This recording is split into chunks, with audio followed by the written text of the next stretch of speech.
Decorating Pages is a podcast dedicated to taking you behind the scenes of the designs of your favorite TV shows and films. Each episode, I'll be sharing design stories from some of Hollywood's most famous sets, interviews from set decorators, production designers, directors, and actors about creating the look of TV and film, about their design inspirations, and stories that take sets from page to screen.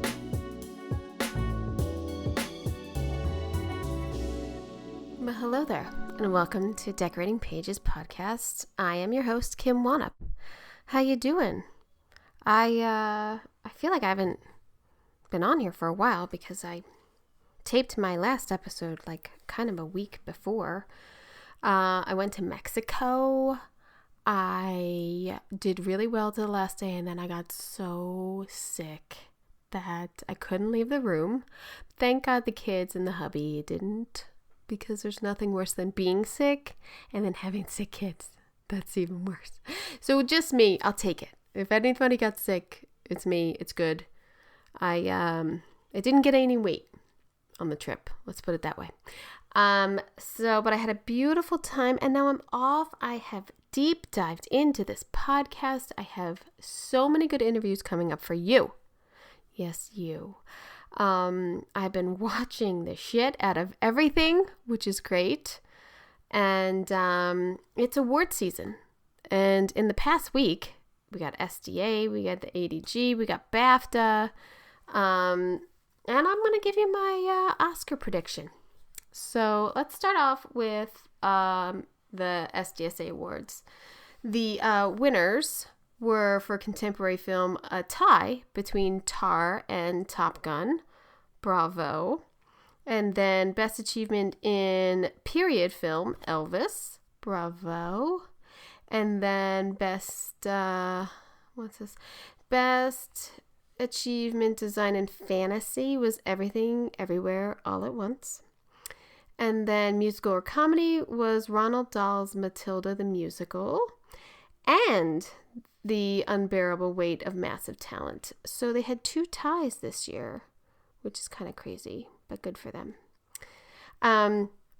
The ADG Awards, which were this past weekend, I'm always kind of baffled by the winners, but let's just talk about it. Period Film, All Quiet on the Western Front. Fantasy Film, Everything Everywhere All at Once. Contemporary Film, The Glass Onion. Okay. For television, 1 Hour Pachinko. I'm saying it wrong. Fantasy was Lord of the Rings. Contemporary was Severance. And then music limited series was Guillermo del Toro's Cabinet of Curiosities. Half hour was Our Flag Means Death. Multicam was How I Met Your Father. And reality competition variety was Saturday Night Live. Variety special was the Oscars. Commercial was Lord of the Rings. And short format was Adele. I drink wine. And then BAFTAs, production design went to Babylon. So Babylon really, really kicking it in all 3. Well, I think STSA didn't win, it was just nominated. But yeah, they're Everything Everywhere All at Once seems to be a crowd pleaser with the DGA even. And All Quiet on the Western Front seems to be the big winner of BAFTA. And here's my theory. Now, usually in the past, majority of the time, the picture that wins production design also wins cinematography. And there's only 2 films this year that are both nominated in both. And now I forget what the other one is. But I'm picking All Quiet on the Western Front for the Oscar. I just think they had to build all... I don't know. I mean, everybody had to build everything. I get it. But... oof, that's a rough movie to watch. Not that Babylon wasn't, but it's for a different reason. So my prediction is All Quiet on the Western Front for the Oscar. But good luck to all. And congratulations to all. It's all great work. All the nominees, it's a lot. We all know it's a lot, and you all deserve a huge pat on the back. We all do, because it's hard. That's why I do this, to let you know how hard and wonderful it is at the same time. I've been watching a lot of the movies also. What's one up watching this couple weeks? I watched Tar, and production design Marco Bitterrosser, and set decoration by Ernestine Hipper. I thought the design was interesting and different and modern, and I liked seeing it's like Germany and all the concert halls and all that. I liked the look of it. The palette was sort of like beige and black or something. I don't know. That's what I think of when I think of it. But the movie wasn't great. It didn't go anywhere. I don't think that's Cate Blanchett's best work. I love her. I think she's fantastic in everything, and she is. But I don't know. I watched Everything Everywhere All at Once, or Anything Everywhere All at Once. Production design Jason Kavaste, and set decoration by Kelsey Ephraim. Wonderful production design. I mean, the amount of things they had to do, and then all the fight scenes and all the color, that apartment, that laundromat, loved it. The movie, no. I'm sorry. No. It's a half hour at best, not 3. It was 3 hours of that. I got really lost. I didn't know why this was happening. And I thought, and I actually rewound it a little bit, thinking that I missed something, and I didn't. So, I don't know. I don't get it. But here's the thing. Then I started to think about really good films, and I just really wanted to watch really good films. I went back. I watched Taxi Driver, art director Charles Rosen and set decorator Herbert Mulligan. Man, Taxi Driver is so gritty and so raw, and such a great performances. God, I love Albert Brooks. I love Sybil Shepherd in that movie. It's so awkward. It's so frightening as a young woman in New York City at that time, I can imagine. And just the bloodbath at the end, and then the psycho is the hero. It's crazy. It's a crazy movie. But what a time capsule of that period in New York City. I watched for the first time The Wild Bunch, because I had read that Quentin Tarantino book I told you about. Now the name of that escapes me. God, I don't know. Am I getting old? Do I need some ginkgo biloba? I don't know. My mind just goes. Cinema speculation? There it is. And he kept talking about George Peckinpah, and we were looking through things one night, and The Wild Bunch came up, and I was like, oh, let's watch that, because I'd never seen it. And I could see so much how Tarantino was influenced by those scenes. It's not my kind of movie, but I definitely appreciate it, and I appreciate all the acting in it, and it was all filmed in Mexico, and I went down a rabbit hole about it. So, and I enjoyed seeing how, when you watch these older films and then you see how they influence films of today. I love seeing that. So that was art director Edward Carey, Carrere, Carey. So, and then the other night we turned on Terminator, which has production design by Maria Queso and George Costello, and then set decoration by Maria Queso. I don't know if she did both or one, or I don't know if that's wrong or not. But talk about another time capsule of LA in the 80s, and the cyborg shit doesn't hold up. It's really bad. But the story of it, and when you know that part 2 is so much better in a sense, that it's almost like a just nice little pre-Terminator almost, because when you think about, do you hear my kids? It's like 10 o'clock at night. they're screaming. All they do is play at night. I don't even go in anymore because they just play, and they just play themselves to sleep. I don't know if other parents do that. I can't. I'm too tired. I can't. It's too much. Anyway, Terminator holds up, especially when you think about how good number 2 is. That's all I'm going to say. The other thing is Housewives. The end of Salt Lake City was awesome.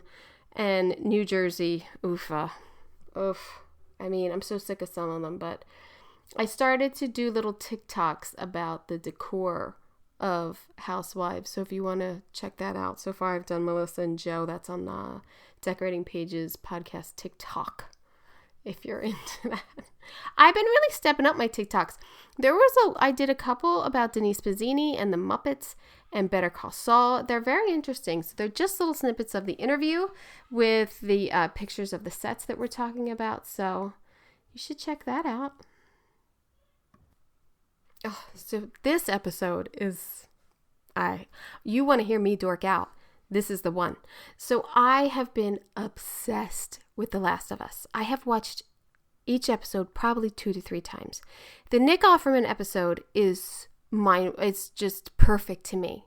The development of that relationship and showing them move through the years, and just the acting I thought was so good. And you're in the middle of this story of like, they're not really zombies, but but God, it's so good. And I just don't, like I say in this interview, I just don't know where every episode is going.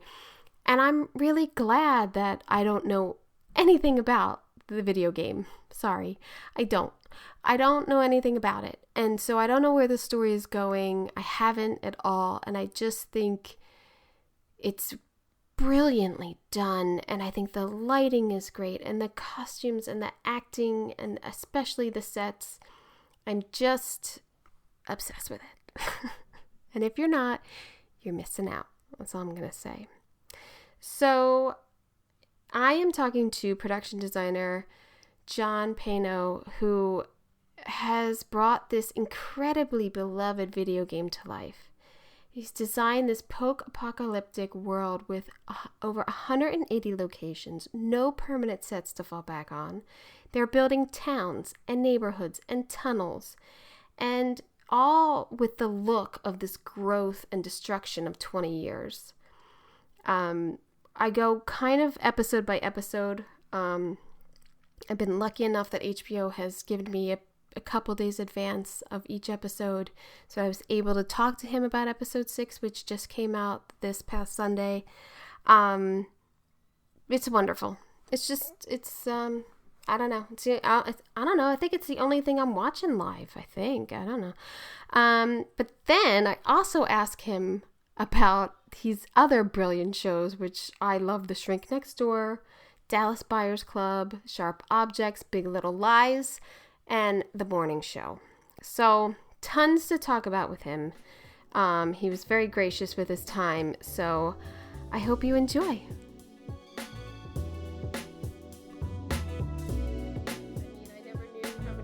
I'd be responsible for. Buttons are hard. I had a tech buyer. I never knew how much buttons cost. I was like, sure. Yeah. Well, life is short. I don't know if you should worry about it. Yeah, true. Well, I think like everyone else who's watching The Last of Us, we're just blown away every single episode. I mean, I don't even know. I know I always ask, like, how much prep did you have? And it never seems like enough. But did you... No, it's not. No. I think I had 3 months, I'd say. 3 months. But it's not enough, because each episode is kind of... Yeah. Each episode was a movie and a half. Yeah. Oh, each page had so much detail on it. Because even and the world was, created and there's been no services for 20 years. So we built all the interiors, more or less. I think we had something like 98 sets. We had 3 backlots we built and about 180 locations. In That's insane. That's Yeah. insane. I I I 2 to 3 months is maybe enough for the first episode, but then quickly episode 2 comes around. Like, were you block shooting, or is it just individual episodes? No, I think no, we weren't. Yeah. I honestly can't remember. I think that we never really were block shooting because we were never in the same place, Yeah. Yeah. I guess that doesn't. ever, and we had different directors. We have five different directors, six different directors. So we never did that. We never really did that. Yeah. I don't. And everybody seems to die in every episode, so it's not like you're going back to Sally's Yeah, house. yeah, yeah. It's not No, like. we never had. We really right. We didn't have any standing sets. We didn't have you know. We're always the whole show is going from the east to the west. When you So started, we were always in a new place. were you aware of the game when you started? Oh yeah. Yeah. Yeah, I played the game a little bit. Oh, really? I had been always attracted to, yeah, a little bit, yeah. Oh, that's awesome.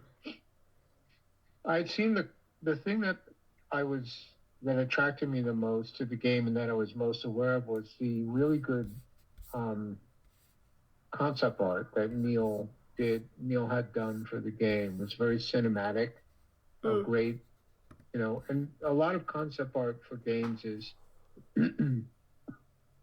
not cinematic and also just not, everything's rounded off. It doesn't have a sense of grit or dirt or atmosphere, and all the concept art for The Last of Us had a lot of that.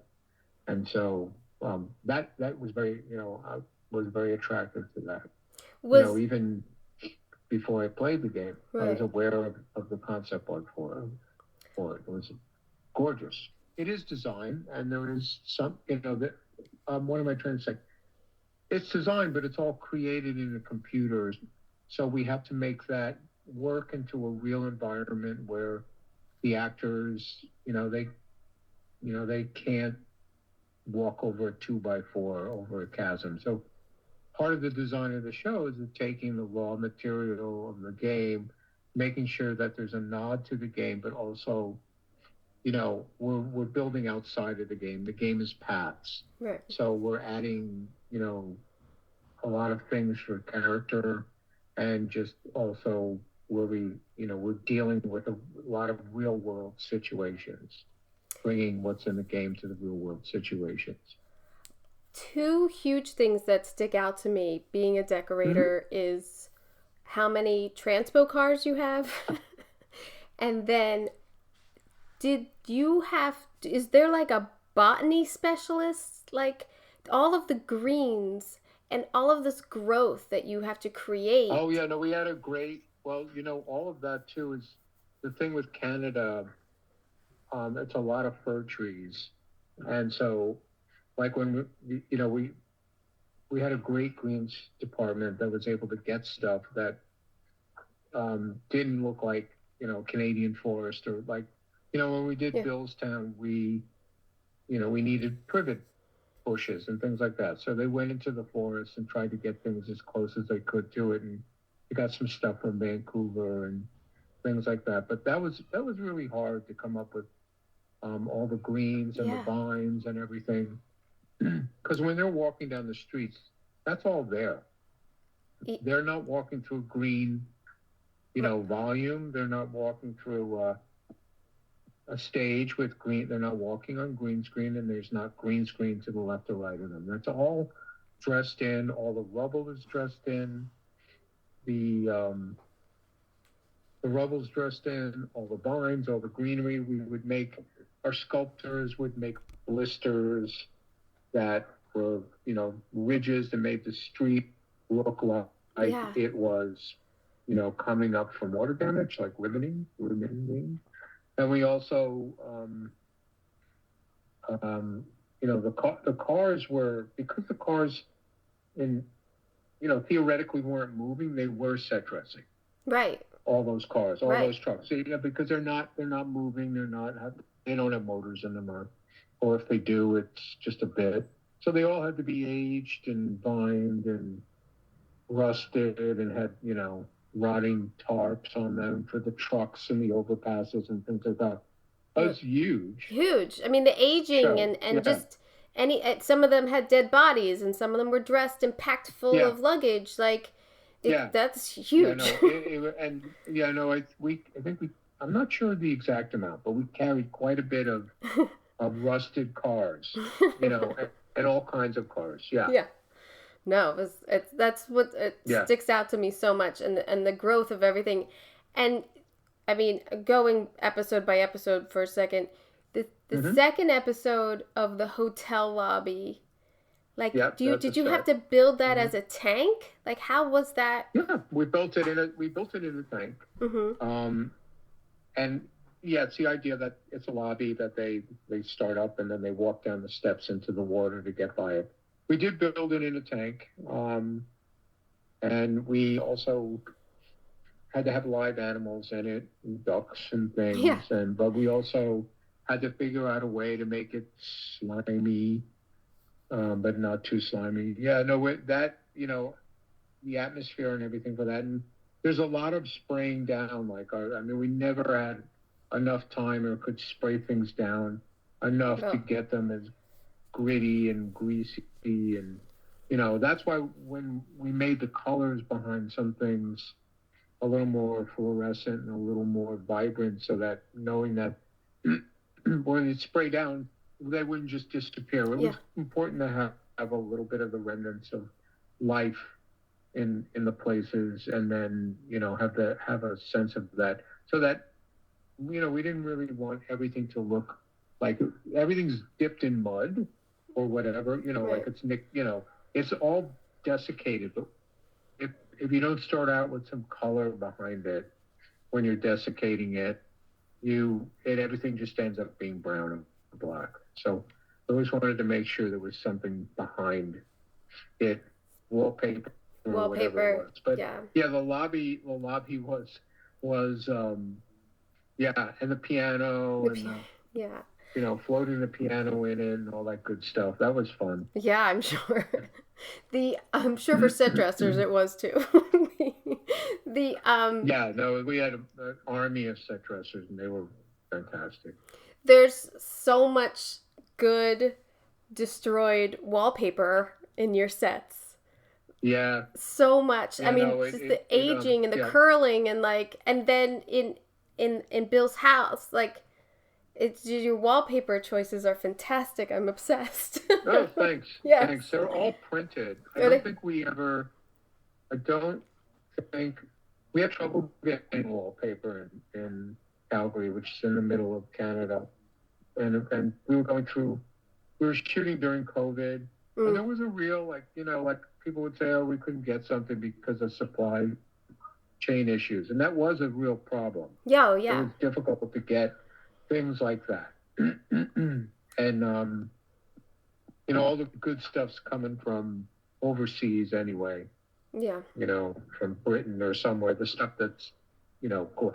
But we would have Aztec print stuff for us, but we designed a lot of it, and we always wanted to play with, the fact that curled wallpaper vaguely is like plants Hmm. and things like that. So, even though the people in this world know where the infected are and where the fungus is, when you're going down there, it just helped give the sense that everything was overrun by nature, Yeah. having these curling, and also gave the rooms a really, like when Joel is up in the sniper's nest, it almost looks like Yeah. Cabinet of Calgary Oh, with all those yeah. paper hanging in places. I don't know if you really can see it because it's kind of dark in there, but if you saw the pictures of the still sets that we took of the sets, it's very Cabinet of Dr. Calgary because you have literally human-sized Big pieces. wallpaper just, coming down almost like hands, Oh. giant hands. And that It's making it come alive, kind of. I mean, that's and even more yeah, no, scary. that was the idea. What Yeah. you don't know is that an infected or what Yeah. is that? Even though they probably know, because if they didn't know where they were, they'd be dead. The But we don't know. yeah, we don't know. The town that you Bill's created. Town. Yeah. So is that a town or did you build all that? No, we built it all. Oh my It's all God. built. You guys are, Yeah. it's It's all amazing. built. Well, there's it's all colonial. It's based on these, Clo- these hamlets that are very, like, I grew up in New York, and there's tons of hamlets yeah. that are basically like one traffic light, a couple of stores, and colonial homes that have been there since the Revolution. Yeah. And like people who literally came off of Mayflower. And that was the idea, was that it was one of these historic towns that was kept whitewashed, and there were historic markers on the houses, and the name of the Arl Proctor, 1742. I mean, that, like, we wanted that reinforces it being like a secluded hamlet. Yeah. It's reinforces why Bill is the way he is a little bit. And But that was all built. Some of the roofs, like the church chapel, we only built it to a certain height, but the Civil War Memorial was built full scale. Wow. And it's all there. And the houses are there and built, all the facades and the sides. Some portions of the roofs we decided to do in blue screen. So they're like, the outline of the roof is painted blue or green, and they would extend it. You have the two fronts, the facades, and a bit of the roof, but the middle VFX put in. Because we just didn't have, we just needed to get it done so quickly. I can't. And it saves a lot of time. Is that like, do you have a heads up in episode 1? Hey, we got this town coming up in episode 3. Do you have that going at least? That town was in 3. Yeah. So, like that. Yes, but we, we had a heads up, and we kept looking for something like it, and it soon dawned on us that there isn't a lot of, American architecture in Canada. Yeah. There's frontier architecture. So when we get out west, right, when they're crossing into the west, there's great stuff, but red brick buildings of the Boston QZ, colonial architecture. Of course, they don't have colonial architecture. Right. And there's not a lot of red brick buildings there. And it's a relatively new country. It is, yeah. So, I was, stupidly, I always dive head first, like, yeah, we'll find something. Yeah, no. So what we did find was a housing development with roads and some plots of land that used to have houses on it, and they were torn down because it was in a flood zone. So that's where we built those down. Oh, wow. So we had the road and some sidewalks, but we put in the driveways, and it is all built. Wow. And and the privet shrubs are put in, and the green, trees to some extent. It's all pretty much built. And then his interior is on stage. Or some of his interior is on the location for when there's a gunfight outside. I see. Yeah. But yes, his interior was on stage. His bunker was on stage. The basement, that was all on stage. I think I watched that episode like 3 times. I loved it. It's a sweet episode. I loved it, and I've worked with Nick Offerman. He is one of the genuinely nicest people I've ever met. Absolutely. Yeah. Absolutely. He's I could just see like that bunker, like him being so happy when he went down there. He was. I think we kept some of the drill presses and stuff. Yeah, all the tools. Yeah. Because we figured he probably wouldn't kill himself with it. No. Because he's a woodworker. Yeah. Yeah. So he dug. Yeah, he was a nice guy. He dug it. Yeah. Okay. Yeah, I bet. Yeah. Yeah. But that all was on stage. I think portions of the first floor of Bill's house, were built on location, and the garage was built there. In the garage. That he goes and gets his The car. built truck. I also have to say the choices of artwork in his house, to me. You mean what Frank paints? Well, yes, what Frank paints yeah. and how. Oh, good, you liked it. Yeah. Oh yeah, okay. and how it integrates with the wallpaper and with Bill's world and everything. I just thought that was. Yeah, it's his mom's. It's just a nod to his mom. Yeah. Them being rich, and his mom. Like keeping a colonial house. Yeah. With a Viking stove and really nice refrigerator. Like that, which is just common.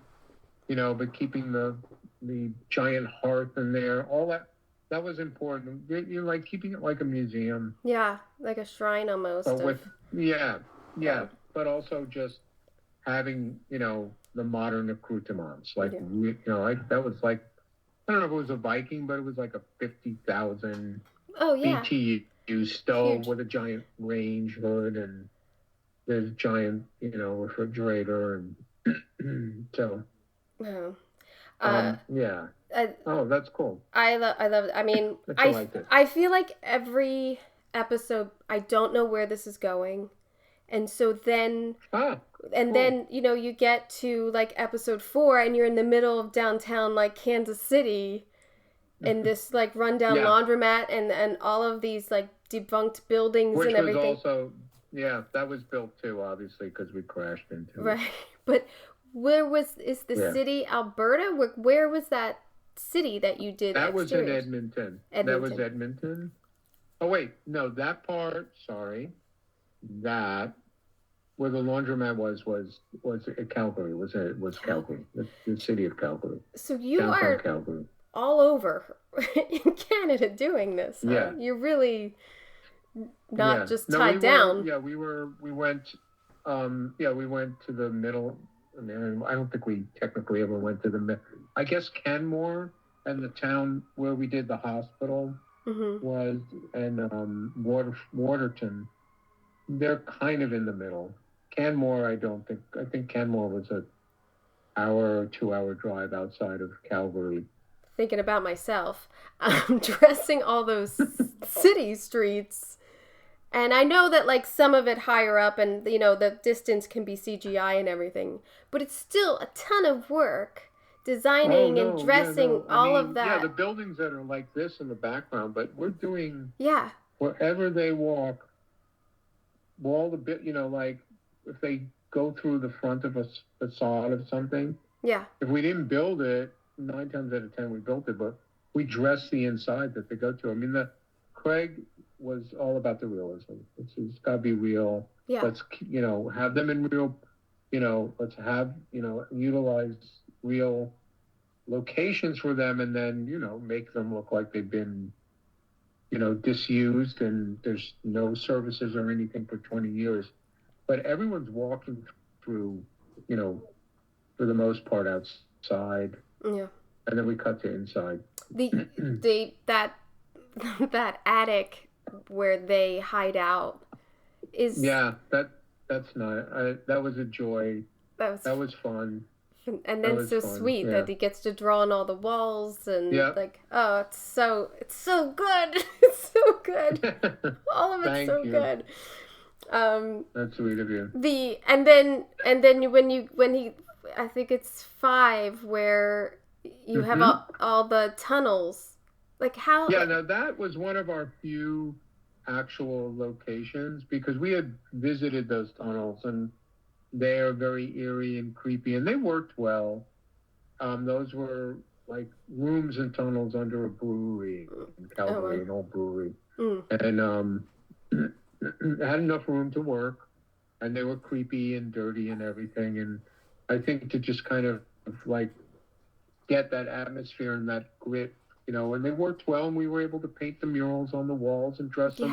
We put in all that ducting in the ceiling where the light would come through, so that because there's no electricity, so they have to have light and water. We installed all of those, and I know that was really hard on set dressing to get those in there because they were concrete walls. But it looked great, and it had a dankness that I think contributed to the, Oh, definitely. the Look, realism of it. since you touched on it, I wanted to ask you about the lighting and you know, your kind of talk with the DP and how I'm designing these Oh yeah, sets very for this light well. and you know, You know, it was unique because after a certain point, after the first episode, there's no electricity. right. So they had battery. They made batteries and things, and the QZ has electricity, and they go to different places throughout the show where people have figured out to get electricity going, or the Fedra has electricity going through things that they turn on the characters.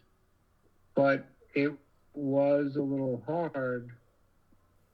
I mean, no, ever since doing Big Little Lies with John Mark Billy, like he was, like one of the first people I encountered who literally said the art department is going to light the show because they're Yeah. using the Alexa. Yeah. And not only is the art, because he also did not like artificial lighting or light blasting through, set windows or whatever. You have to integrate it in. It's not just like you don't just put a light up and run some zip wire. We're going to put in EMT. We're going to make it look like it's part of the set. Design sets and things so that we could, we'd have windows in places so when light came in, there was a realism behind, why can we can see people because there's a window Right. there or some way to get light into it from the sun that would naturally occur. And those vents are one of the ways. Like how there's no electricity, how do people live in the tunnel? Right. So at certain points of the day, or most of the day, the vents are going straight up and the light comes through. Yeah. Or they made holes in it too. And I think at one point we might have punctured holes in the vent so that it made sense for there to be light in the tunnel. Light in the tunnel. Because in theory they don't I mean light in the settlement. Yeah. Because they don't have electricity, or maybe an hour or two a day they get electricity. Yeah. I feel like I'm facing it more and more of set deck being asked to provide practicals that light the actors, and it's absolutely it's true. It's great. I mean that's kind of cool though. I mean that's like I think it's more work. I agree, but it's also kind of like you get to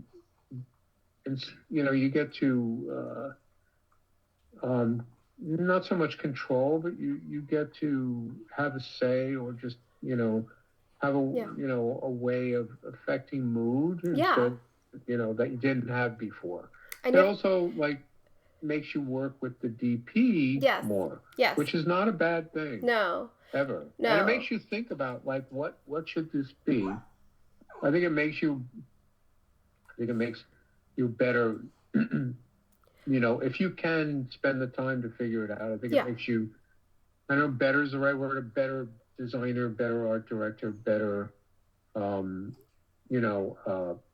set decorator, because you're getting to participate in a bigger picture other than, instead of just like, no, I agree. Let them blast some light through the windows. And, it's not my problem. I worked really closely with the DP on impeachment, and you pick lampshades and you do this and that, and then when the DP's like, no, like we're just lighting with this, like if we had this type of shade, or if Right. I talking to him of like, look, I want to use black shades in here. How's that going to be? And they get excited. Like then, like anything we can do to spark a mood or anything. That's great. That's exciting. Yes, I think it's important to always have the DP on your side, because if you want to do something wacky, or that costs a lot of money, and you get the DP on your side and they get the director, you can do it. It just makes things better. Yeah. It's true. If you can. Yeah. I saw the like they do the little behind the scenes after the episode for episode 5, and they showed the small town that you had built. And then that big pit that all the guys come out of and everything. Yeah, that's 13. We built 13 houses, and Ugh. the house that Joe was shooting from is a 3-story house too. And that was built in the parking lot, so all the hills, and that was built in a parking lot that had gravel. So we laid the asphalt, we laid the road, we made all the driveways, we made all the stone walls were sculpted, and the amount of crazy detail. And there. I mean, did you start on that town like episode 1? Like, I can't. I mean, I know. No, we start. No, we start. Well, that one, we had a big crew. I had 5 art directors, 4 or 5 concept artists. We had a big crew, but we needed them. Well, yeah. And they were really talented and good, and we started conceptual. Like that came together very quickly because again, talking to Craig and coming up with the reference and agreeing on what this cul-de-sac should look like, where it is, and being able to make computer models of it that were very succinct. It was like, yes, this is what we need. We really need this. We have all the stunts and crazy stuff going on in pyrotechnics. Yeah. So we really need to do this. We really need to build it. And we came up with it came together very quickly, but there were lots of meetings. We built the other thing that I would love to always have is that we had a model maker. Oh, fantastic. Who was incredibly talented. Every set, every location he made a model of. Oh, wow. And so we made a model of this, rather big model of this set. And that was very helpful for everybody. Oh, I'm sure. So there were many, many meetings about doing how to, where it crashes, how do we do this? Lots of safety meetings, all of that. But the actual design of it and starting to build it was pretty quick. Mm. Because we'd learned our lesson with Billstown that we're just not gonna, no one's gonna let you into their neighborhood and destroy their home. No. And then, well, maybe, and then we'll rebuild it. I mean, it's not. No, it's not you can't smart, even. It's not cost effective, and no one's gonna let you do that. There's so not we even learned quickly that if we couldn't find slummy areas or desiccated areas, which we couldn't, we're gonna have to build it. I mean, and also, there's a lot of dangerous stunt work in that. You can't even go into. You can't even go into cemeteries. Like, there's only really one cemetery in Los Angeles that lets you dig, and we've all shown you can't really do that. It's the same cemetery. Yeah. No. Well, and you just can't find. There's less and less, and there wasn't hardly any desiccated areas. And there's less and less of those. Yeah. Yeah. And you can't just go into desiccated neighborhoods and push people around and so we had to make it. So then was the log cabin in 6, was that a build too? Or was that a location? That's a log cabin that was there. That we found. Finally, you had a location. Yeah, no, we found that log cabin, but with snow. You'll see in other episodes we built old sawmills and things. Yeah, I mean that was a log cabin that was there, and it was perfectly fine. For what we needed it to be. And, we dressed it. Yeah. And, put the snow down and all of that. And then did you build Jackson? 60 feet long log wall with big doors. And we built facades and things to change Canmore. The great thing about Canmore, when you looked up and down the street, it looked like Jackson. It had the Rockies in the background. And again, it had some similar frontier architecture, but a lot of it had been homogenized. And so we built out facades and changed a bunch of it, but the town was there. But we did a lot of work and built facades. We did that in every town. When we in High River, I think it was, I can't remember, we built the town that they go to when they leave Austin. We're always changing facades, and in Jackson we tried to put a few landmarks in there, and we did a lot of work in Canmore, which is that town on the main street. And then if we went into certain areas, there's one area, his brother's wife. Her There was house. a location there we found, that we were able to dress. But there was a bunch, any of the stores that they go to into in Jackson, we built interior sets for. Oh, wow. You only had It was a one. mix there. You only had one decorator? We had one decorator, but he had an army. Paul Healy? But people had great assistants. Yeah, Paul Avery. Yeah. He had, he's been working with the same people for 20 years, and he just has amazing people. And, he's got his right-hand people who came in. Yeah, and we did. I mean, once you got a good crew, you can't let them go because you depend on them so much. No, you can't let them go. You try to hold on. Yeah, be good to them, and yes. Yeah. Absolutely. So I've only seen up to episode 6, which airs Sunday. Me too. Which airs Sunday, and then I'll post this on Tuesday. But so I can talk. Okay. So we talked about Jackson, and then the university was that exterior. That was an actual university exterior that we desiccated again, and the interiors were. It's hard for me. I'm trying to remember exactly. It was like those like were a classrooms those were sets. Oh wow. Yeah, those were sets.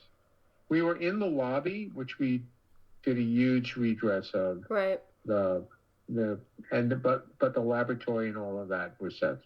All our laboratories were sets.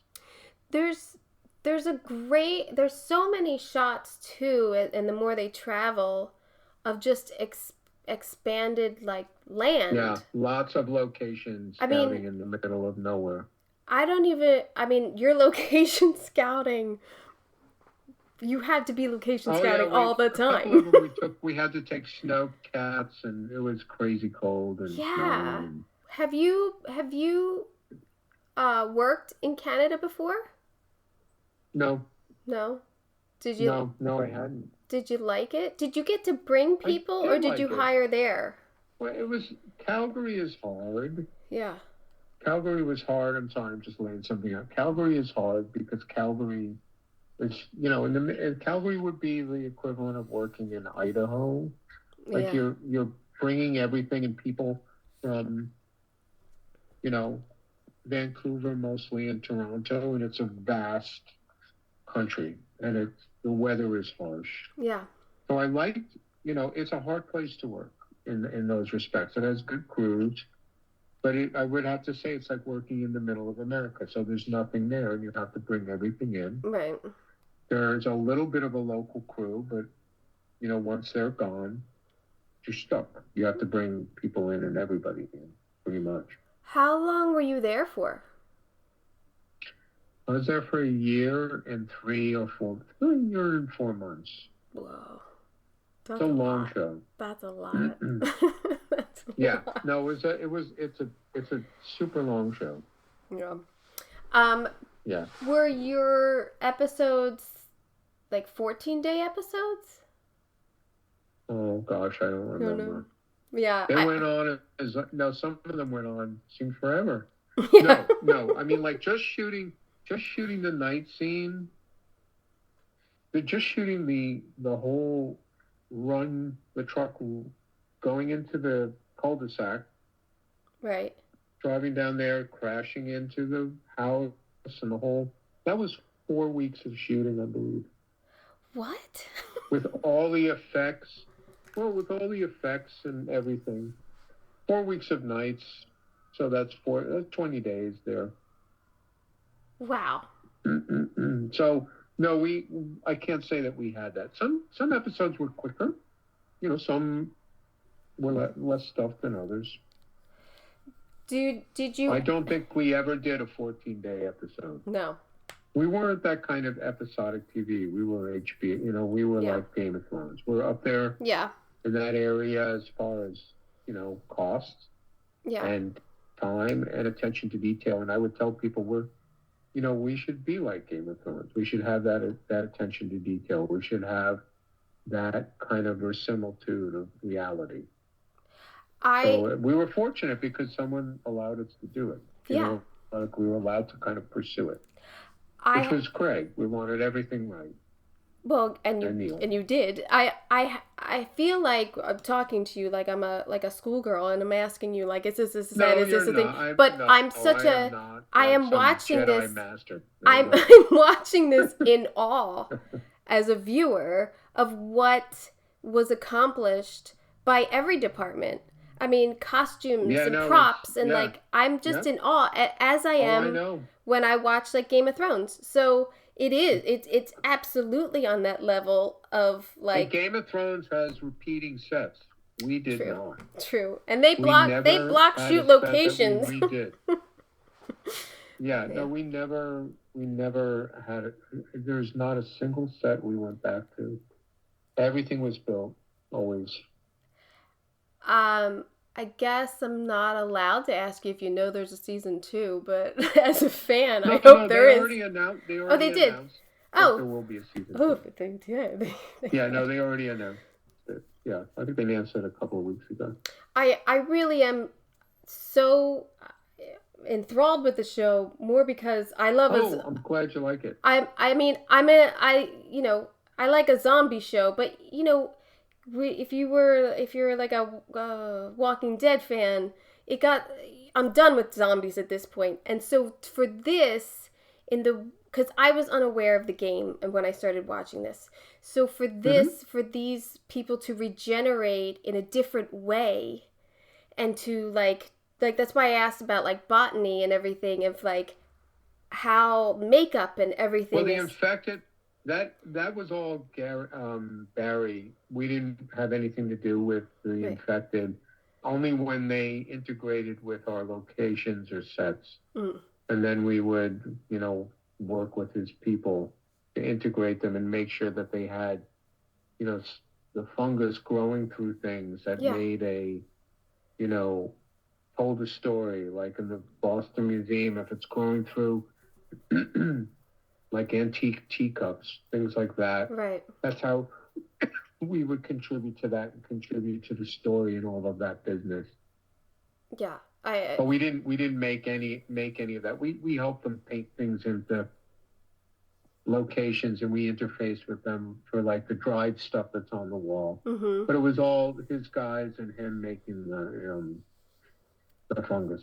Oh, like when the guy is like melted into the wall in like episode 2, I think. Yeah. Yeah, That's all Barry did that, yeah. It's all phenomenal. I mean, it's all just great, and it's great storytelling. I mean, that episode with Nick Offerman is a movie, and it's wonderful. Yeah. And like we were able to do things like that subway that they walk through for all of a minute. We built that because we couldn't find one. That's crazy. Isn't it crazy? Yeah. Well, and awesome. I'm glad that we were able to do it, and I'm glad that we didn't try to make something that was fake. Or didn't stand up. Well, it sounds like, and I haven't worked with any of them, but it sounds like you had good producers who knew what it would take to get this to the screen correctly. After a while, there was a realization that we would have to, just, do it right. Yeah. After a point. Yeah. Well, that's fantastic. That's what you want. We all want to do it right. No, you do. We all want to do the right thing and get it done. Yeah. No, absolutely. Yes, absolutely. And also just someone, saying it's worth it. Yes. I think it is. Oh, it is. I did want to ask you a couple of things about other projects, if that's okay. Yeah, sure. I loved The Shrink Next Door. I cannot believe that. Cool. No, like I don't even know like how come that wasn't like the biggest thing ever. I loved it. I loved his office. I loved the house. Oh, thanks. I loved it. I loved. I think that it's just I don't know why. What happened to that? It's so good. Hard to predict. Like there are things you think like this is going to be a short hit, and there's things that. Yeah, and it was fun. I think So well I think acted. yeah, but I guess people, like I wish it was darker Mm, and it didn't rely. I think had, I think it was really hard to find the right tone. mm. I think, and I think it didn't find the right tone between comedy and like surrealism or like a Coen's brothers kind of you know But, weird existential this is life kind of thing. yeah.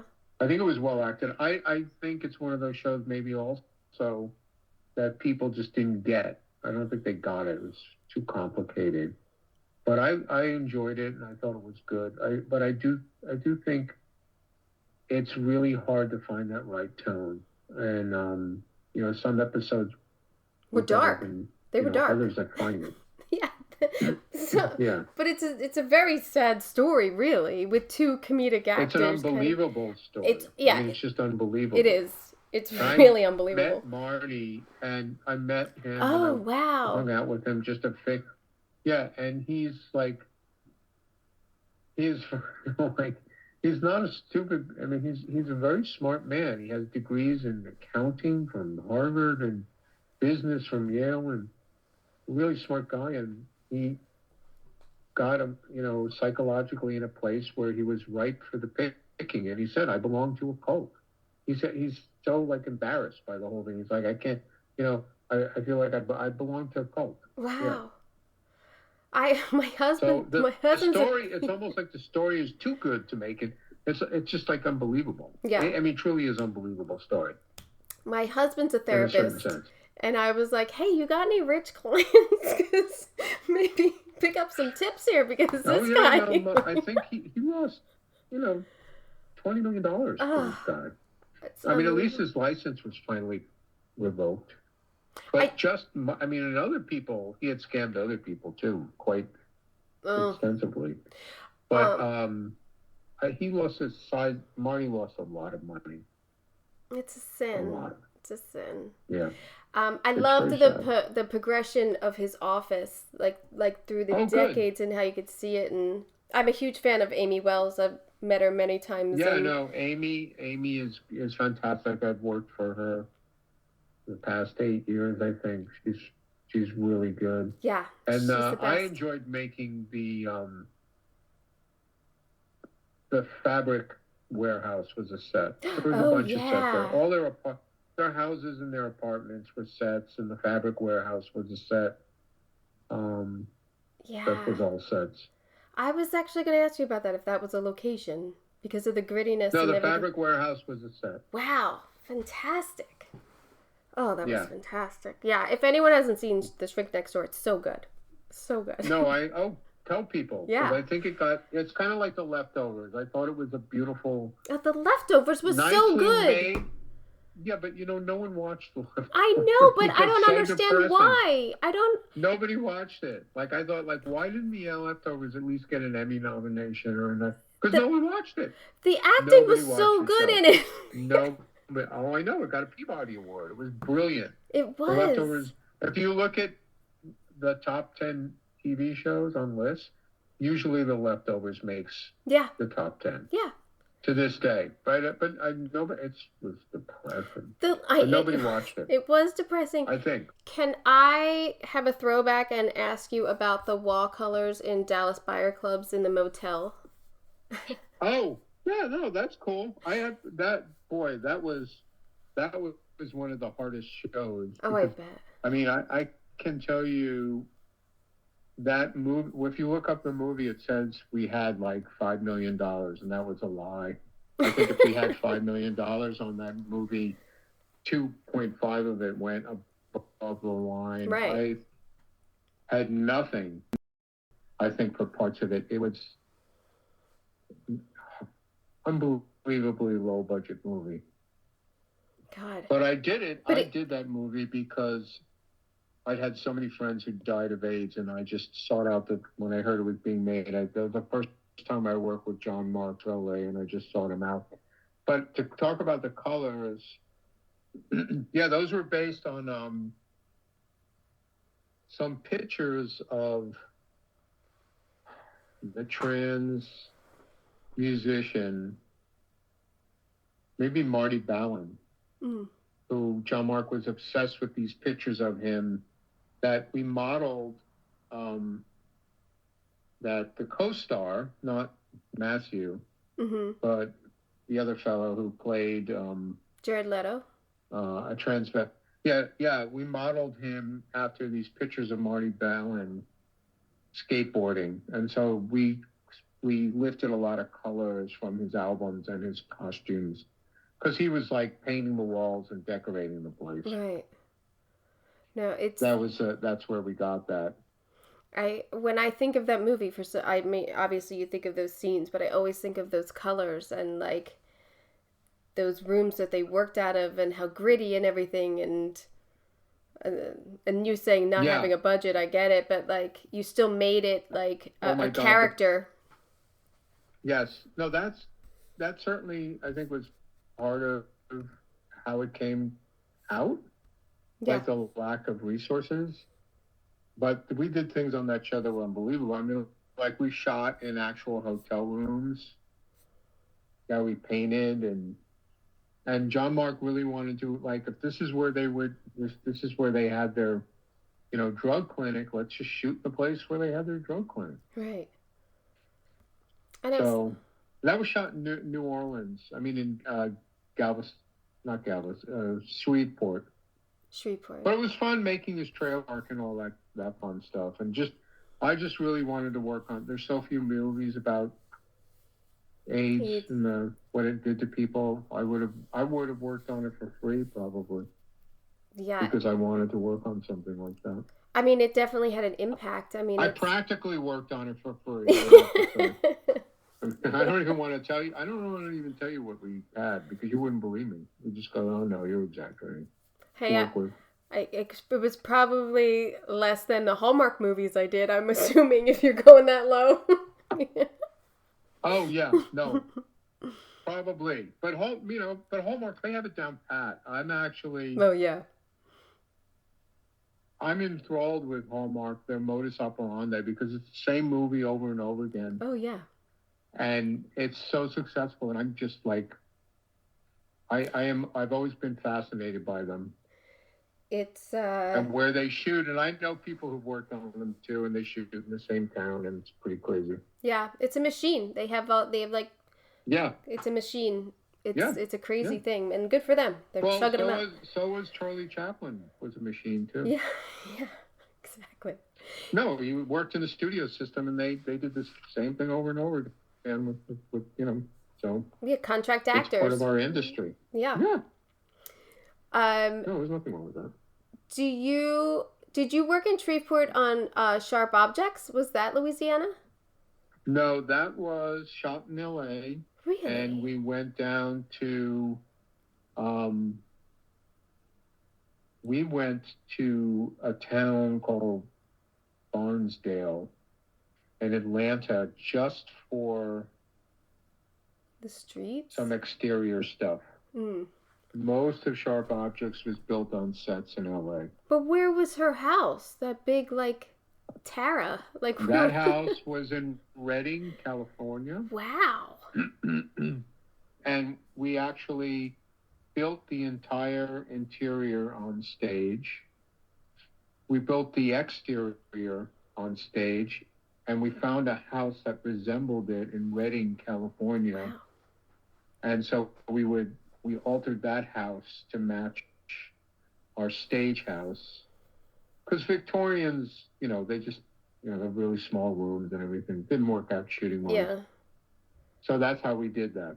And, we did some VFX melding of the two. I love that kitchen. I love that kitchen. I love the whole house, but that kitchen. Oh. Real marble. Yeah, no, that was gorgeous. So we were, again,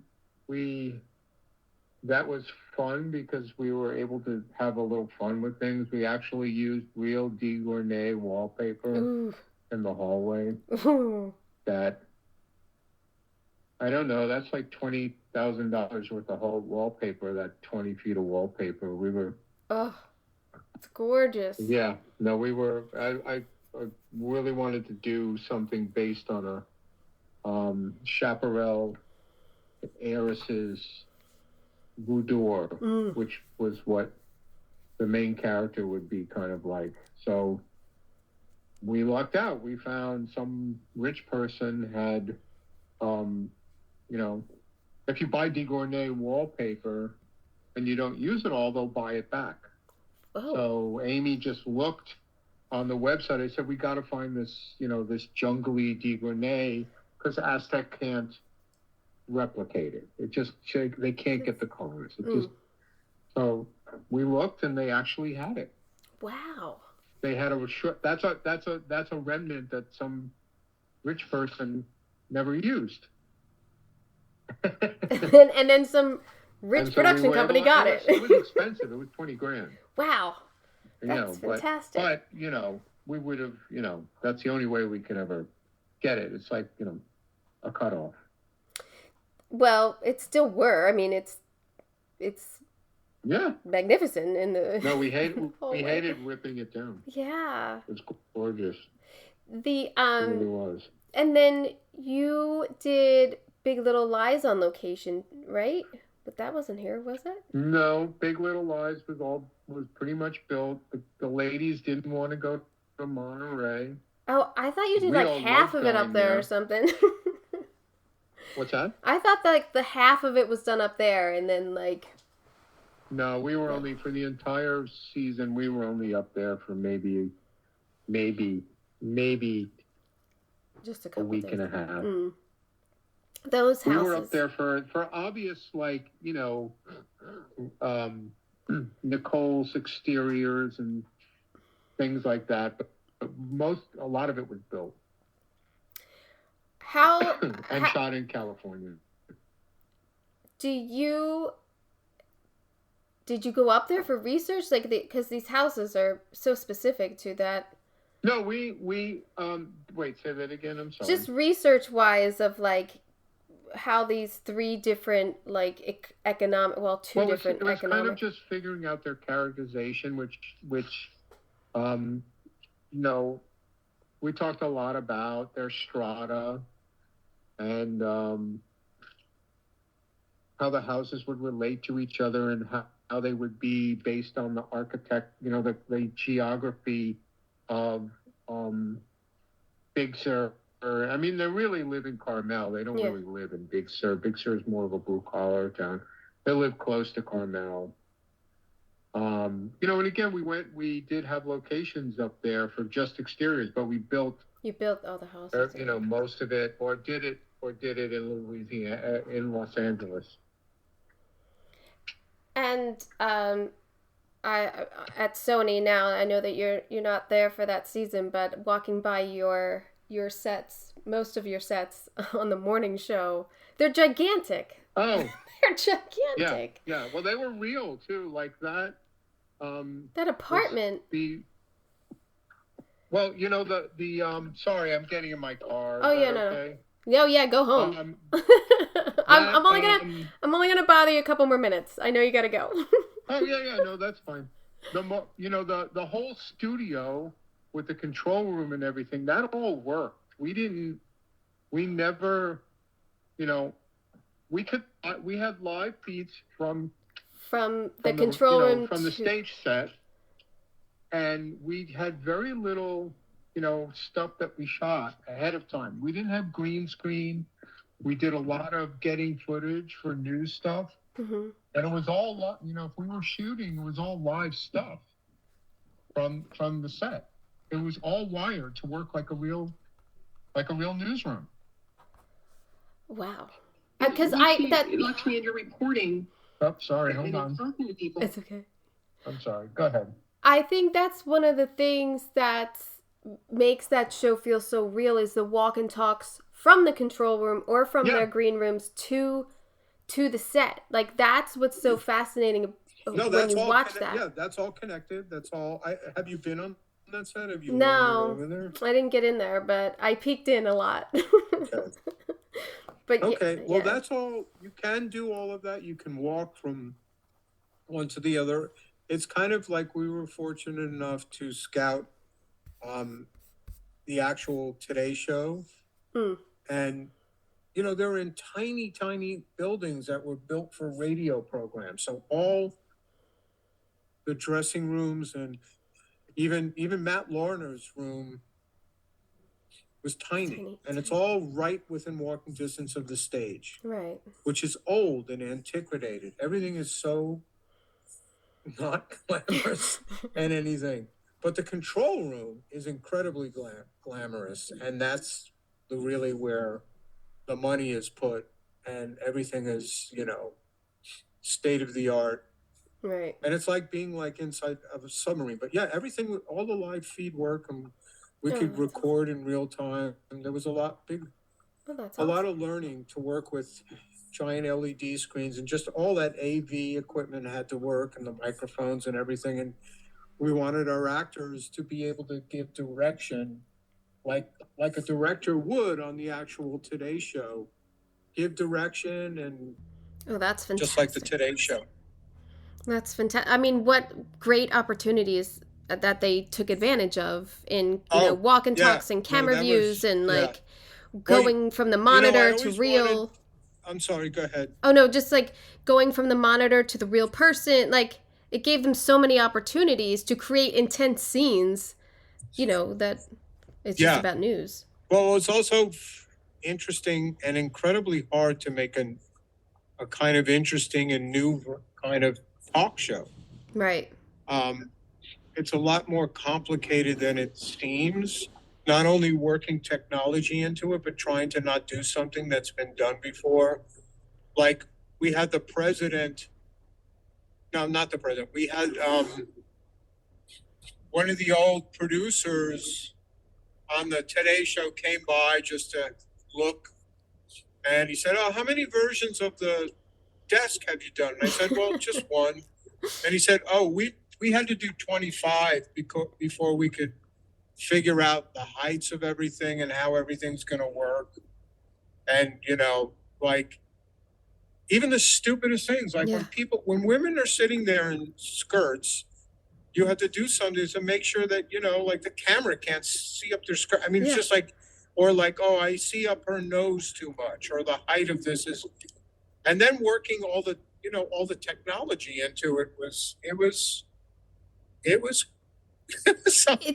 kind of crazy. Just all of those facets of it, putting them together was a lot more complicated than I could have ever imagined.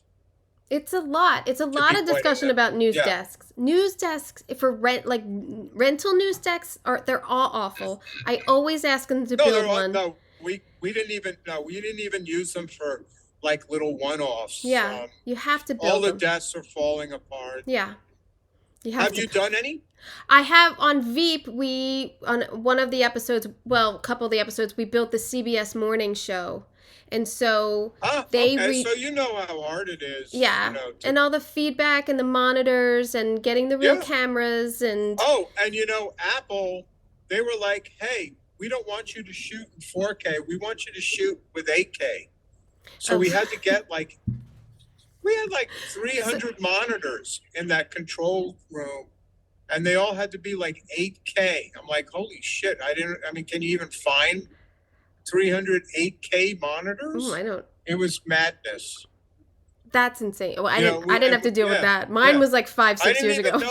When we did it, I didn't even know there was 8K. What? I didn't know until you just said it.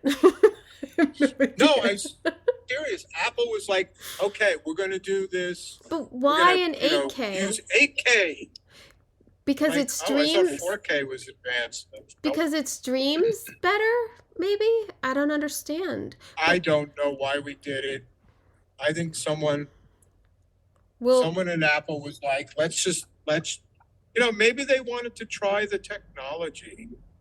I really don't know why they did it. To be honest, they are this season of For All Mankind, they just kept saying these new cameras. So maybe they got some 8Ks, but no one said 8K to me. But gentleman's name, but we had a really good AV guy who set up with us the morning show, control room. And, at first I thought, well, some of these secondary monitors, like in their rooms and stuff, we could just buy, off the shelf, right? And he's like, no, just to figure out with the different cameras they were using that none of the monitors would flicker. We did so many tests.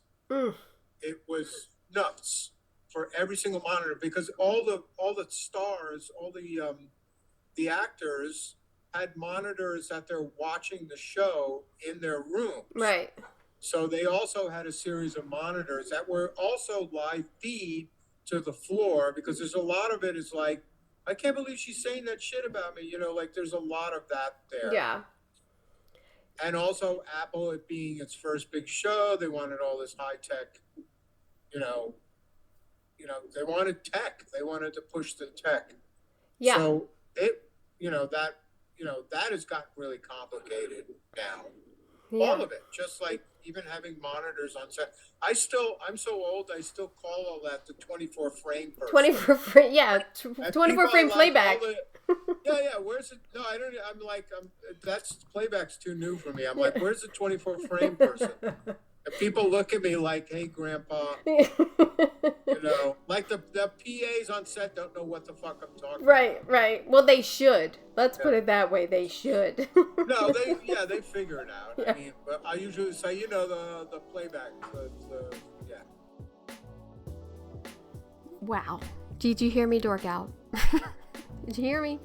I know the audio wasn't crisp and clear, but I hope you got all that, and how much has gone into every single set in the show, and the locations, and even just filming through the weather in Alberta, Canada. He just he was, as I said, very gracious with his time, and I'm so thankful that Joe and I finally got together. I'm literally like the one day my power went out, or he's on a show and been called into meetings, and so we sort of reference how we kept missing each other, but I'm so glad to have talked with him, and so I hope you enjoyed that.